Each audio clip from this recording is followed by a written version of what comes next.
What's up, guys? Welcome back to the channel. This is Dave's RC. Guess what? I'm Dave. So, quick vent session followed by what I'm doing for the day. So, this is what's going on. As most of you guys know, I coach my son's football team. I'm one of the assistants. There's Rob, he's the head. Then there's me and Mark and I, and we are the two assistants. I don't think Mark or Rob think of it that way. I think we all equally share the same compassion about the team and where the team's going and what it came from and where it is now. And I think we look at each other as equals. But overall, Rob's in charge. He's the main guy. And then also joining the crew this year was Gary Lytle. He is the offensive coordinator, I guess you could say. He calls the plays, whatever. So just a vent session real quick on that. There's a school here in Maine. It's called Thornton Academy.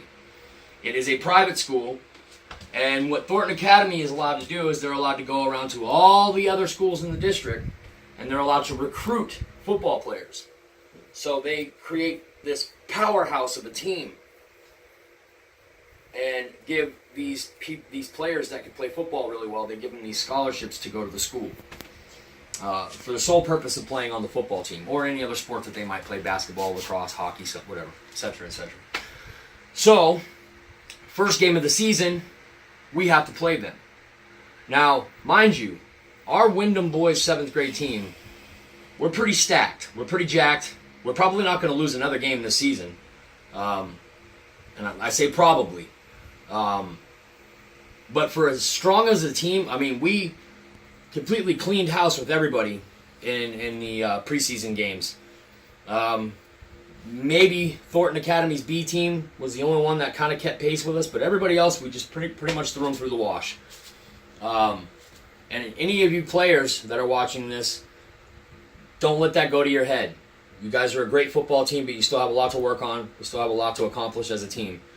Thornton Academy. So we play Thornton Academy first game of the year. And this is nothing more than a tune-up game for them. But we shocked them pretty good. Not only did we score almost 20 points on them, which most people don't even get 6. Most teams that play them can't even get a touchdown on them. That's how good this team is. But we stopped them from racking up a pretty high score on us. You know, they're putting up 50, 60 points on most teams. I think they managed to put up 30, 38, Kyle, 30 or 38? How many points did Thornton get? 38? I think so. 38? Yeah, so it was 38 to 20. So 18 points. I mean, and we didn't really start playing our best football until the second half. So if we would have started off as good as we played in the second half and the first half, that game might have been a little closer. It might have been a little bit more interesting. But my point is Thornton Academy, you know, that school, man, we've been wanting to beat them for so long. We have not been able to beat them. But the fact of the matter is when you could take the best athletes from all around Maine and give them a scholarship to come play at your school, the education things there, I'm totally on board with that. However, where's that competitiveness? Where's that competitive edge? Where is I want to take my hometown school and go against their hometown school? That's not what they have there. What they have there is an all-star team going against the home teams around the county of Cumberland. And it's kind of disheartening because we practice with these kids day in and day out. Every day, you know, trying to get them to understand that winning is very important, but also just being a good teammate, being a good football player, and excel in your academic achievements as well. When you go to this team and you go to their field, how prestigious everything looks over there and how nice it looks. It looks like a college campus, for Christ's sakes. And you bring these 7th grade boys in who up until last year had only won like 2 games from 2nd grade up to 6th grade. Me and Mark and Rob took over last year. We got these boys to win like 4 or 5 games, plus we did some really good stuff in the Halloween Bowls and stuff. But you go and you take this team who is typically used to losing and you win 4 games last season, and then we almost beat Thornton Academy last year. It was a little closer of a game. Here's my point.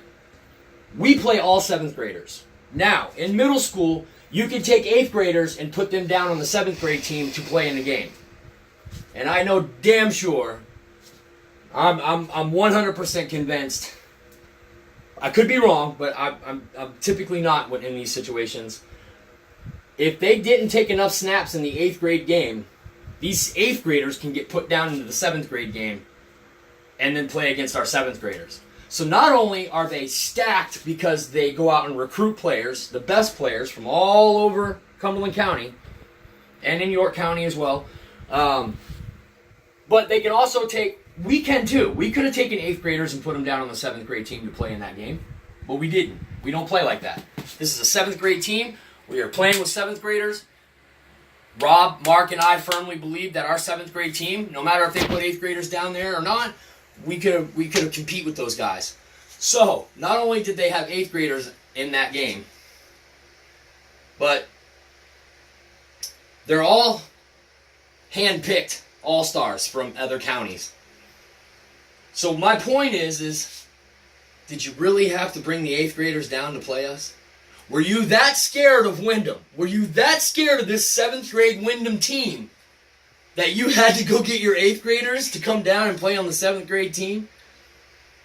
Just so that you could guarantee victory? Looked like it to me. Looked like it to me. And that's my vent session for the day. I'm Dave, Dave's RC, and I'm out of here, guys. Peace.